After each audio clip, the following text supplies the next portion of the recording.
जाएगा। So let's start the journey of world famous business personality Elon Musk. किसी भी normal इंसान को कंप्यूटर प्रोग्रामिंग सीखने के लिए 6 महीने लगते हैं, पर इस बंदे में बचपन से ही कुछ खास बात थी। 9 साल की उम्र में जब इलॉन मस्क को अपना पहला कंप्यूटर मिला, उस वक्त कंप्यूटर के साथ प्रोग्रामिंग की एक बुक भी साथ में मिली थी, और इस 9 साल के बच्चे ने बिना सोए 3 दिन में ही इस बुक को खत्म कर दिया और इस प्रोग्रामिंग नॉलेज को यूज करके 12 साल की उम्र में एक कॉम्पिटिटिव गेम डिजाइन करके एक वीडियो गेम कंपनी को बेच भी दिया। ऐसी कुछ अजीबोगरीब किस्सों से भरा है इलॉन मस्क का बचपन। कहते हैं इलॉन मस्क के पास फोटोग्राफिक मेमोरी है, यानी कि जो भी चीज वो एक बार देख ले उन्हें याद हो जाती है। ये बात तो आपने सुनी होगी कि इलॉन को स्कूल में काफी बुली किया जाता था, जिसकी वजह से इनका कोई दोस्त नहीं था और इसीलिए ये बंदा अपना ज्यादातर वक्त किताबें पढ़ने में गुजार देता था। इलॉन के भाई बताते हैं कि इलॉन 7-8 साल की उम्र से दिन के 15-15 घंटे पढ़ते थे। अभी आपको थोड़ा फनी लगेगा, पर ये एक्चुअल किस्सा है। बचपन में किसी से भी बात करते करते ये बंदा अपनी सोच में गुम हो जाता था। इसकी वजह से शुरुआत में इनके पेरेंट्स को लगा कि इलॉन ठीक से सुन नहीं पा रहे और इसीलिए इनके कान का ऑपरेशन भी करवाया गया, पर ऑपरेशन के बाद भी कुछ फर्क नहीं पड़ा। और फिर उनको पता चला कि इनका फोकस लेवल इतना ज्यादा है कि अगर ये कुछ सोच रहे होते हैं तो उन्हें आसपास की आवाजें तक सुनाई नहीं देती। वैसे तो इलॉन बचपन से ही इनोवेटिव होने के साथ साथ बिजनेस माइंडेड भी थे, वरना कौन सा 12 साल का बच्चा खुद का प्रोडक्ट बनाकर कंपनीज को बेचने की सोचता है।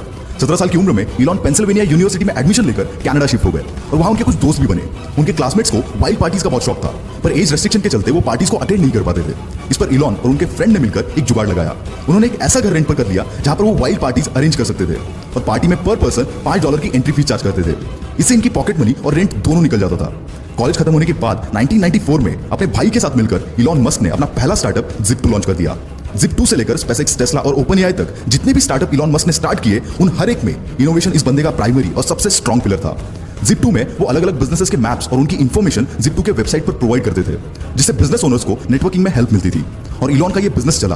केवल 5 साल में इलॉन ने ये कंपनी $307 मिलियन के वैल्यूएशन के साथ कॉम्पैक्ट को बेच दी और इसमें इलॉन का शेयर $22 मिलियन का था। अब इलॉन मस्क एक मल्टी मिलियनर बन चुके थे। उनके पास अब एक बड़ा सा अपार्टमेंट, एक प्लेन और एक मैकलारन F1 स्पोर्ट्स कार भी थी।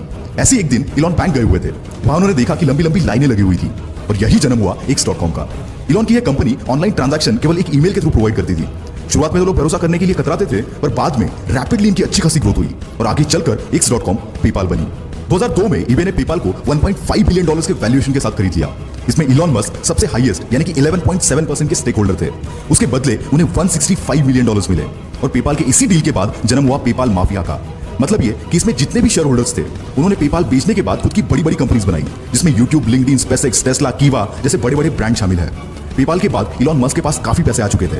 अब उन्हें पूरा करना था अपना स्पेस ट्रैवल का सपना, इसलिए रॉकेट खरीदने के लिए ये बंदा रशिया चला गया। वहां रॉकेट का नॉन निगोशिएबल $8 मिलियन का प्राइस सुनकर ये बंदा खाली हाथ वापस चला आया, पर आते टाइम अपने साथ एक जज्बा लेकर आया कि अब रॉकेट तो मैं खुद बनाऊंगा। पर किसी भी चीज को जीरो से शुरू करना इतना आसान नहीं होता, कई बार हार का सामना भी करना पड़ता है। पर इस बंदे ने किताबें पढ़कर एक्सपेरिमेंट कर करके रॉकेट को बनाना चालू किया। साथ ही इलेक्ट्रिक कार बनाने वाली कंपनी टेस्ला में भी इन्वेस्ट किया, पर इतनी कोशिशों के बावजूद नाकामयाबी बंदे का पीछा छोड़ने को तैयार नहीं थी। एक के बाद एक रॉकेट्स के टेस्टिंग फेल हो रहे थे। यहाँ टेस्ला भी फंडिंग ना मिलने की वजह से डूबने की कगार पर थी। एक समय तो ऐसा भी आया जब इस बंदे के पास आखिरी $40 मिलियन बचे थे और दोनों भी कंपनीज डूबने की कगार पर थी। इनके सामने 2 ऑप्शन थे, SpaceX में सारा पैसा लगाकर टेस्ला को डूबने दो या फिर दोनों में आधा आधा पैसा लगाकर दोनों को डूबने दो। और ऐसी सिचुएशन में इस बंदे ने दूसरा रास्ता चुना और फॉर्चुनेटली इनका चौथा रॉकेट चल पड़ा और साथ ही साथ इनकी किस्मत भी। SpaceX की कामयाबी देखकर नासा ने इनको $1.5 बिलियन का कॉन्ट्रैक्ट दिया, जिसने इनकी डूबती नैया पार करा दी।